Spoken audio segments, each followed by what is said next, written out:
नमस्कार, your money में आपका स्वागत है। 2013 खत्म होने जा रहा है और नई उम्मीदें लेकर आ रहा है 2014। लेकिन नया साल तभी बेहतर हो सकता है जबकि आप इस साल के अपने हिसाब किताब को ढंग से देखें, यानी 2013 के, और उसे सीखें कि अगले साल को बेहतर बनाने के लिए आपको क्या करना है और क्या नहीं।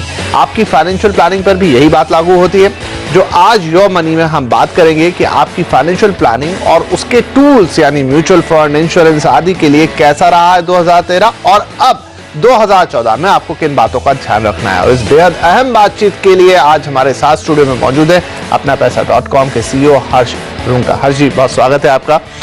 हर्ष जी, जब हम 2013 को देखें फाइनेंशियल प्लानिंग के लिहाज से कुछ नई चीजें आई, डायरेक्ट स्कीम आई, इसके अलावा कुछ म्यूचुअल फंड्स थे जो जिन्होंने काफी अच्छा किया तो कुछ ने निराश भी किया, तो ओवरऑल म्यूचुअल फंड के हिसाब से आप 2013 को कैसे देखते हैं? सो आई थिंक हर साल की तरह जो फाइनेंशियल प्लानिंग है कोई एक साल पे निर्धारित नहीं होता है, तो आपको पूरा ओवरऑल देखना चाहिए। अगर हम देखें 2013 में क्या सीखने को मिला, तो आई थिंक रेगुलेटरी चेंजेस काफ़ी हुए हैं। एक म्यूचुअल फंड के लिहाज से अगर बात करें तो जो डायरेक्ट प्लान्स हैं वो आए। अब क्लियरली इन्वेस्टर को सेम असेट, मतलब अगर उनको इक्विटी म्यूचुअल फंड में करना है, इनफैक्ट लेटेस्ट से उनको ICICI Pru focus blue chip में करना है या फ्रैंकलिन ब्लू चिप में करना है, अब उनके पास चॉइस है कि वो एजेंट के थ्रू करें या डायरेक्ट करें। Same scheme, same underlying scripts होंगी, लेकिन रिटर्न ज़्यादा होगा। अगर कोई भी इन्वेस्टर सक्षम है उसको मॉनिटर करने में, एडमिनिस्ट्रेशन करने में, तो उसको डायरेक्ट प्लान में करना चाहिए। अच्छा रिटर्न, बेटर रिटर्न मिलेगा versus doing it through an agent. लेकिन मॉनिटरिंग और एडमिनिस्ट्रेशन आपको खुद करना होगा। तो क्लियरली अगर आप सक्षम हैं तो उसको करना ही चाहिए। और कई से लेसन है म्यूचुअल फंड के लिहाज से। अगेन अगर देखें तो एक जो लेसन वो ये है जो शायद अगले साल में हमको देखने को मिले, कि एक सेफ्टी के हिसाब से हम डेट फंड्स को देखते हैं कि ये सेफ होता है। इनफैक्ट 2013 में पहली बार इवन लिक्विड फंड्स में हमने नेगेटिव रिटर्न्स देखे, जब ब्याज की दरों को एकदम एक झटके से बढ़ गई ब्याज की दरें RBI के एक्शन की वजह से। तो ये जो एक सेफ का एक जो एक नोमेनक्लेचर है कि सेफ है, वो है सेफ थोड़े से डिस्टेंस पे। लेकिन डेट फंड्स में अब एक और बादल सा मंडराया हुआ है, वो डिफॉल्ट्स का। तो इसलिए अगर डेट फंड्स में आप इन्वेस्ट कर रहे हैं सेफ्टी के लिहाज से, तो अच्छे फंड हाउसेज में करें। 2008 या 2009 के जो हमने सबक सीखे थे, जब अच्छे फंड हाउसेज ने डिफॉल्ट नहीं होने दिया, तो वो याद रखें। सिर्फ पास्ट रिटर्न्स को ना देखें, डेट में खास करके आपको थोड़े से अच्छे, जो भी आपके हिसाब से अच्छे 4, 5, 6 बड़े फंड हाउसेज हैं, अगर डेट फंड्स का देखें तो उनमें इन्वेस्ट करें। उसमें भी अंडरलाइंग रिस्क को जरा देखना चाहिए। तो हर जी, जब आप कह ही रहे हैं कि अच्छे प्लान पर आपका बड़ा जोर है, डायरेक्ट प्लान की हम बात करें तो उसमें अगर आप कुछ नाम हमें सुझाएं कि हाँ ये हैं 5-7 नाम और इस पे लेकर आप आगे बढ़ सकते हैं, तो बहुत अच्छा होगा। तो डायरेक्ट प्लान तो सेम प्लान्स में डायरेक्ट हो सकता है या एजेंट के थ्रू हो सकता है। अब कैसे टाइप के प्लान में इन्वेस्ट करना है, अगर समझो फिलहाल के अब पिछले साल भर का अगर हम लेखा जोखा लें और आपका इन्वेस्टमेंट आपको लार्ज कैप इक्विटी में करना था, तो फिलहाल 2-3 अच्छे फंड्स हैं। ICICI Pru focus blue chip है, UTI अपॉर्चुनिटीज है, फ्रैंकलिन ब्लू चिप है। अगर आपको मिड कैप और ऐसा थोड़ा सा हायर रिस्क हायर रिटर्न अगर आप देख रहे हैं, तो उसमें SBI इमर्जिंग है, IDFC प्रीमियर इक्विटी है, रिलायंस इक्विटी अपॉर्चुनिटीज है।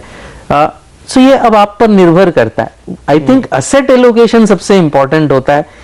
विद इन इक्विटी ऑल्सो कितना लार्ज कैप में करेंगे, कितना मल्टी कैप या मिड कैप स्मॉल कैप में करेंगे, ये पहले डिसाइड करें। आई थिंक फंड की चॉइस बाद में है, और उसमें फिर डायरेक्ट करना है कि एजेंट के थ्रू करना है, वो डिपेंड करता है आपकी एडमिनिस्ट्रेटिव और मॉनिटरिंग कैपेबिलिटीज पर। जी, तो जैसा आप कह रहे हैं कि बेसिक शायद यही रहने वाला 2014 में कि आपका फंड एलोकेशन कैसा होने जा रहा है, आप कहाँ पैसा लगा रहे हैं, आपकी बाकी की प्लानिंग कैसी, तो वो कौन सी बातें होंगी जो आप चाहेंगे कि 2013 तो अब जो बीत गया हम उसको तो शायद नहीं बदल पाएंगे, लेकिन 2014 में हमें उन चीजों से बचना होगा या उन चीजों पर ध्यान देना होगा ताकि हमारी जो दिशा है वो बिल्कुल सही रहे। सो मेरे ख्याल से ये लेसन्स हमने पहले भी सीखे हैं, कोई मतलब साल बदल जाने से वो लेसन्स नहीं बदलेंगे। और ये हमने 2013 में देख लिया कि ज्यादा लालच, अगर ज्यादा रिटर्न्स चाहिए तो उसके साथ ज्यादा रिस्क आता है। 2013 को कहें तो स्कैम्स का ईयर कहा जा सकता है, चाहे वो शारदा स्कैम हो, चाहे NSEL का स्कैम हो, और कई से स्कैम्स हो। क्लियरली अगर हायर रिटर्न चाहिए तो हायर रिस्क उसके साथ ऑटोमेटिक है, चाहे वो बताएं कि ना बताएं। तो क्लियर एक चीज, वो आज का लेसन नहीं है, पहले का है, सिर्फ उसको दोहराया जा सकता है। आई थिंक ये जो साल का एंड है, इसको आप एक as a retrospective moment use कर सकते हैं कि इस समय मैं सोचूं कि मैं कहां जा रहा हूं। स्ट्रैटेजी नहीं चेंज करना है, स्ट्रैटेजी को एग्जामिन करना है। Right. I think most important चीज प्लानिंग में यही होती है, प्रोटेक्शन, इंश्योरेंस आपका पहला होना चाहिए। इन्वेस्टमेंट में एसेट एलोकेशन सबसे ज्यादा इंपॉर्टेंट है, कितना पैसा कहां लगाऊं और उसको मैं रीअसेस करूं। मेरी रिस्क प्रोफाइल अगर चेंज हुई है, लोगों की रिस्क प्रोफाइल सेम नहीं रहती, आपके इन्वेस्टमेंट पीरियड सेम नहीं होते, आपकी इन्वेस्टमेंट प्रायोरिटीज। तो आई थिंक ये जो कैलेंडर मूवमेंट जिसे मैं कहता हूं, चाहे साल का एंड हो, आपका बर्थडे हो, वेडिंग एनिवर्सरी हो, ऐसे मोमेंट्स को आप यूज करें रिफ्लेक्शन के लिए कि ये मेरी क्या थी, इसमें कोई चेंजेस हुआ क्या, और मेरी स्ट्रैटेजी को बदलना है या क्या चेंजेस उसमें करना है, बदलना नहीं है, क्या चेंजेस उसमें करना है। जी, तो ये तो हो गई एक ब्रॉड लाइन पे कि आपको कैसे आगे बढ़ना है, क्या बेसिक्स लेके आगे बढ़ना है। लेकिन अब बात आती है कि किस तरह के फंड्स में, तो क्या स्मॉल कैप में आपको ज्यादा 2014 बेहतर दिख रहा है, आपको लग रहा है मिड कैप में या फिर लार्ज कैप में? अगर ऐसे आपसे पूछे तो आपको लगता है कि फोकस फिर कहाँ रखना होगा? जी, मैं इस सवाल का एक्चुअली जवाब नहीं दूंगा, क्योंकि आपके लिए जो जवाब है वो डिफरेंट होगा और किसी के लिए डिफरेंट होगा। अब अगर आपके पास पैसे ही, आपको आपका इन्वेस्टेबल सरप्लस छोटा सा है, आपकी रिस्क टेकिंग कैपेबिलिटी नहीं है, तो मैं इक्विटी ही कम सजेस्ट करूंगा। ओके, इक्विटी के अंदर लार्ज कैप, स्मॉल कैप, तो ये कहना कि अगले साल स्मॉल कैप अच्छा रहेगा, स्मॉल कैप अच्छा रहेगा, आपकी इतने सोच की दिशा है, इतने दिनों की आपकी अगर है, आप सिस्टमैटिकली इन्वेस्ट करेंगे, आपके पास रिस्क टेकिंग कैपेसिटी है, और कितना पोर्शन आप उसमें लगा रहे हैं। हर चीज का एक अनुपात होता है, उस अनुपात में करें तो अच्छा है। और आपका अनुपात दूसरों के अनुपात से अलग हो सकता है, आप अपने अनुपात के हिसाब से नहीं करेंगे तो जो चीज दूसरों के लिए अच्छी है शायद आपके लिए अच्छी ना हो। तो मेरे ख्याल से जो हमेशा का है कि आप अपने रिस्क को स्प्रेड करिए और हर रिस्क के अंदर भी जाइए। इक्विटी है तो उसको लार्ज कैप करिए, छोटा पोर्शन स्मॉल कैप करिए, डेट है तो उसको आप बैंक फिक्स डिपॉजिट्स भी देखिए, स्मॉल सेविंग्स भी देखिए, डेट फंड्स भी देखिए, लिक्विड फंड्स भी देखिए, और रियल एस्टेट है तो भी उसको भी स्प्रेड करिए। द आइडिया इज कि हर चीज में संयम और बैलेंस बहुत जरूरी है। इसलिए कोई भी सेक्टर हो, किसी भी साइज का सेक्टर हो, स्मॉल हो, मिड कैप हो, लेकिन आपको संयम से काम लेना है, धीरज से काम लेना है, और अपना रिस्क एपेटाइट, अपना निवेश का एपेटाइट, ये सब देखते हुए सारे फैसले लेने। चलिए, इसी के साथ यहाँ पर हम लेते हैं छोटा सा ब्रेक, लेकिन ब्रेक के बाद भी चर्चा जारी रहेगी। आगे नजर डालेंगे कि इंश्योरेंस के लिहाज से 2013 कैसा रहा और 2014 में आपको कौन सी बातें हैं जिन्हें आपको ध्यान में रखना है जब आप अपना पोर्टफोलियो डिजाइन कर रहे होंगे। और साथ ही अगर सोने की बात करेंगे तो वहां अपने पोर्टफोलियो में कितनी जगह देंगे इस कमोडिटी को, इस चमकीली चीज को, ये सारी बातें होंगी इस छोटे से ब्रेक के बाद।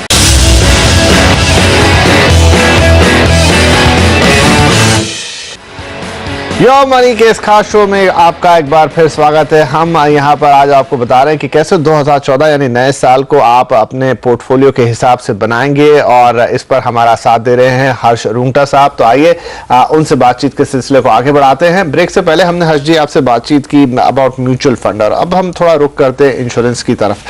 बहुत सारी समझाइश के बावजूद भी ये शो भी काफी दिनों से, काफी सालों से चल रहा है इनफैक्ट, लेकिन आज भी लोगों का नजरिया इंश्योरेंस के प्रति उतना शायद सुलझा हुआ साफ नहीं है। अभी भी लोगों को ये समझ में नहीं आता कि इंश्योरेंस की जरूरत अलग है और निवेश की जरूरत अलग है, ये टैक्स बचाने का कोई साधन नहीं हो सकता। दोनों के अलग अलग मोटो हैं। आप क्या कहेंगे कि इंश्योरेंस के लिए 2013 कैसा रहा, और फिर एक बार 2014 में जाते हुए कैसे अपने विजन को क्लियर करेंगे? सो आई थिंक जहां तक इंश्योरेंस का सवाल है, रेगुलेटरी चेंजेस काफी आए, कई तो पहले भी आ चुके थे। अब जैसे हेल्थ इंश्योरेंस में काफी रेगुलेटरी चेंजेस 2013 में हुआ, और आई थिंक गोइंग फॉरवर्ड हम एक ज्यादा और नए चेंजेस आ रहे हैं। जिससे मेरे ख्याल से ये सारा जो हेल्थ इंश्योरेंस का सेक्टर है वो कंज्यूमर्स की लिहाज से मच मोर प्रिडिक्टेबल हो जाएगा। ओके। सी इंश्योरेंस में सबसे बड़ी चीज होती है, अगर प्योर इंश्योरेंस की बात करें तो मैं एक ऐसी पॉलिसी लेता हूं जिसमें मैं ये चाहता हूं कि भगवान करे मैं एक क्लेम कभी ना करूं, मेरे पैसे बर्बाद हो जाएं। That is the fervent wish. ये एक ऐसा खर्चा है जो हर आदमी चाहता है कि बर्बाद हो जाए अगर प्योर इंश्योरेंस पॉलिसी में लेता हूं तो लेकिन जब अगर भगवान न करे वो जो भी घटना है, आपको हॉस्पिटल जाना पड़े, मृत्यु हो जाए, उस समय अगर क्लेम नहीं मिलेगा तो ये जो सारा ताना बाना है इंश्योरेंस का वही डगमगा जाता है जी। तो उसको मोर जो कहते हैं श्योरिटी देने के लिए ये जो चेंजेस आए हैं मेरे ख्याल से अच्छे हैं। शायद थोड़ा सा समय लग सकता है इंप्लीमेंट होने में in terms of actual practice, but अच्छा है। तो इससे एक बूस्ट अच्छा मिलेगा हेल्थ इंश्योरेंस को भी लेकर, जनरली भी जो बाकी चेंजेस आए हैं। जहां तक निवेश और इंश्योरेंस का सवाल है, यूलिप में काफी चेंजेस पहले ही आ चुके थे, ट्रेडिशनल प्लान्स में भी अब चेंजेस आए हैं जो कल से लागू हो जाएंगे। जो पहले बहुत अनफ्रेंडली प्लान्स थे थोड़े से कम अनफ्रेंडली हो जाएंगे। अभी भी ऐसा नहीं है कि वो प्लान्स बेटर हो गए, पहले आज के मुताबिक जो प्लान्स है उनसे कल के प्लान्स बेटर होंगे, लेकिन फिर भी निवेश और इंश्योरेंस को मिक्स करना बिल्कुल भी न आज समझदारी है न कल समझदारी होगी। राइट। तो फिर भी आप क्या कहना चाहेंगे कि जब आप एक पोर्टफोलियो बनाते हैं अपना, तो उसमें किस तरीके से चीजों को प्लेस करें? सबसे पहले अपनी सुरक्षा को देखें, अपने स्वास्थ्य की सुरक्षा, जीवन और स्वास्थ्य की सुरक्षा देखें, और उसके बाद फिर उस पर निवेश की सीढ़ी को बनाएं। तो कैसा होना चाहिए एक आदर्श पोर्टफोलियो? कितनी जगह इंश्योरेंस और बाकी चीजों के लिए होनी चाहिए? इंश्योरेंस के लिए जगह नहीं होती, प्रोटेक्शन है। जैसे हमेशा मैं क्रिकेट का उदाहरण देता हूँ कि जब बैट्समैन पैड्स लगाता है तो उसकी विकेट के बीच में दौड़ने की जो स्पीड है वो भी कम हो जाती है, थोड़े से फ्लेक्सिबिलिटी भी कम हो जाती है, फिर भी आपको बिना पैड लगाए कोई भी क्रिकेट खेलता हुआ नहीं दिखेगा। तो प्रोटेक्शन इज मस्ट, उसके लिए जगह रहनी ही पड़ेगी, उसके बिना इन्वेस्टमेंट करना बेमानी है।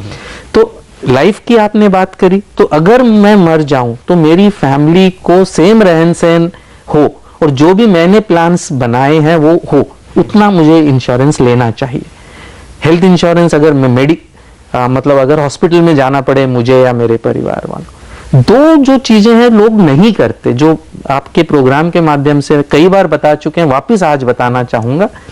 क्रिटिकल इलनेस है, लोग ध्यान, आज हम सुनते हैं 30 की उम्र में लोगों की किडनीज फेल हो जाती हैं, लकवा लग जाता है, तो और लेकिन अब मेडिकल फैसिलिटी अच्छी हो गई तो मरते नहीं है, तो बहुत अच्छी बात है।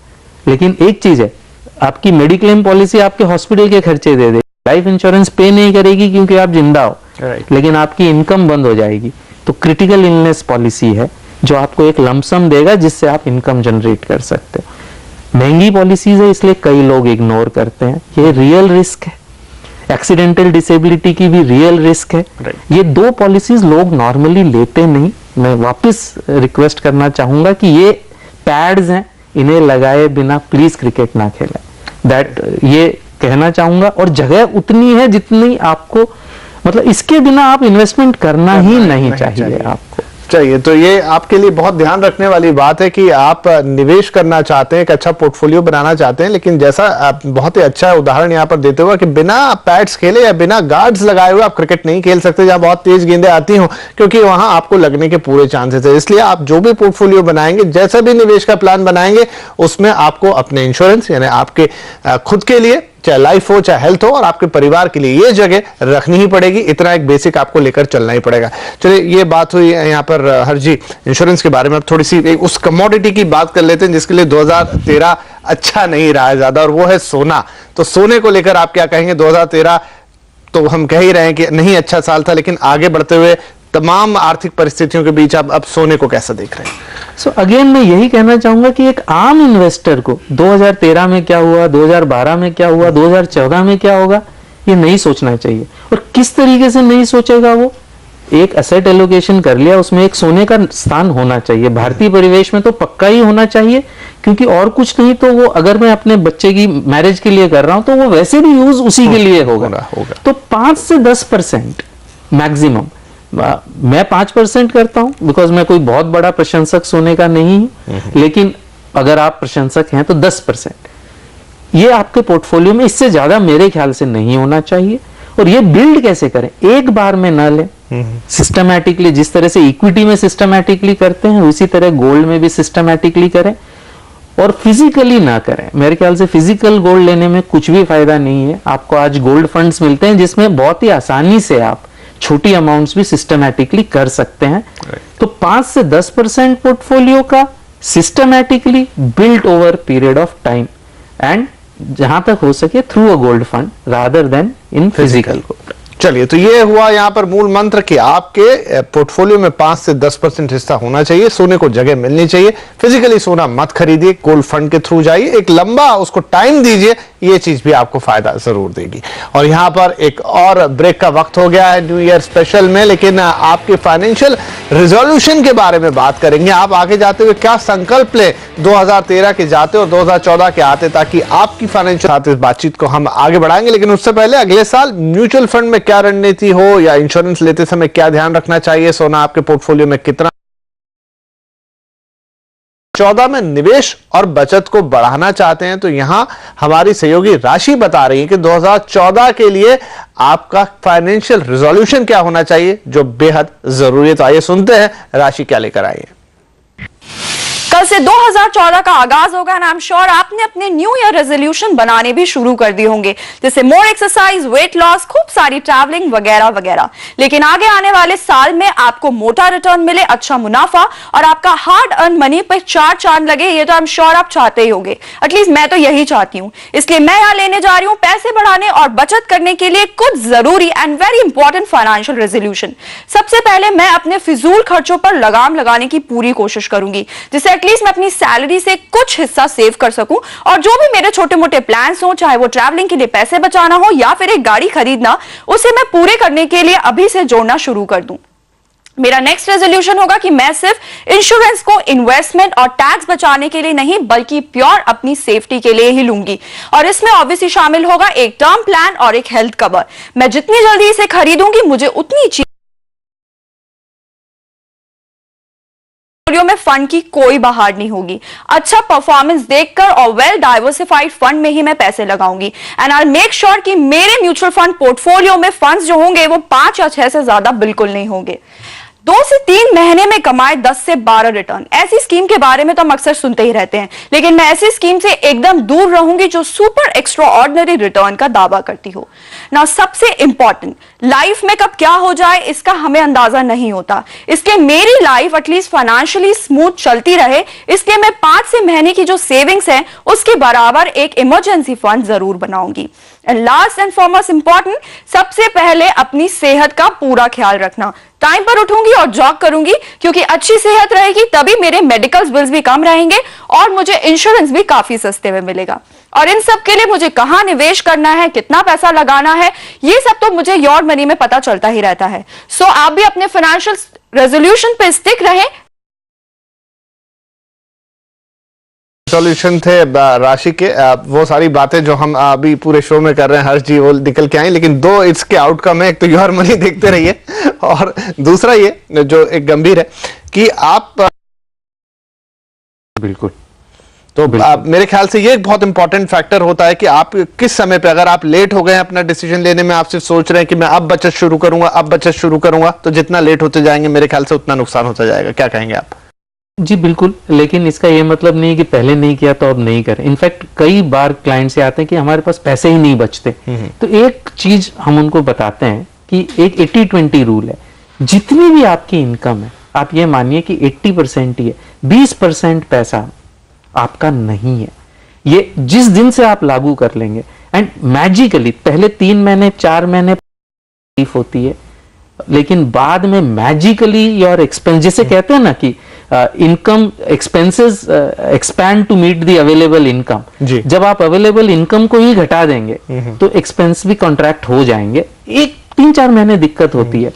अब वो जो 20% आप सेव कर रहे हैं और फिर उसको इन्वेस्ट करेंगे योर मनी देख कर, तो मेरे ख्याल से उससे आपकी भविष्य की जो फ्यूचर रणनीति है बहुत अच्छी हो जाएगी। एक बहुत इंपॉर्टेंट चीज राशि ने कहा physical exercise and physical wellbeing, उससे न सिर्फ मुझे इंश्योरेंस चीप मिलता है, मेरी इनकम कंटिन्यू होती है। जो फिजिकल वेलबीइंग से मेरी इनकम पे इम्पैक्ट होता है वो इतना ज्यादा है, वो लोगों को जब फिजिकल वेलबीइंग कम हो जाती है तब समझ में आती है। तो I think physical wellbeing and financial इतना लिंक्ड है, ये बहुत कम लोगों को समझ में आता है। चलिए, तो ये हुआ आइसिंग ऑन केक। हर्ष जी की 2 गोल्डन पॉइंट जरूर याद रखिए कि आप फिजिकली फिट रहेंगे तो आपकी जो फिजिकल फिटनेस है वो भी बहुत अच्छी रहने वाली है, और दूसरा वो ये कि एक डाल ली तो फिर ये आदत आपको माला माल बना देगी। हर्ष जी बहुत शुक्रिया आपको भी नव वर्ष की बहुत सारी शुभकामनाएं, और हमारे तमाम दर्शकों को भी नव वर्ष की बहुत सारी शुभकामनाएं। और उम्मीद करेंगे कि आज जितनी भी बातचीत हुई है, अगर इसका 10, 20 या 30% भी आपने आत्मसात कर लिया, अपने अंदर ले लिया, तो आपको अगले साल फाइनेंशियल प्लानिंग में कहीं कोई दिक्कत नहीं आने वाली है। फिलहाल आपसे लेंगे विदा। एक बार फिर से हैप्पी न्यू ईयर, नमस्कार।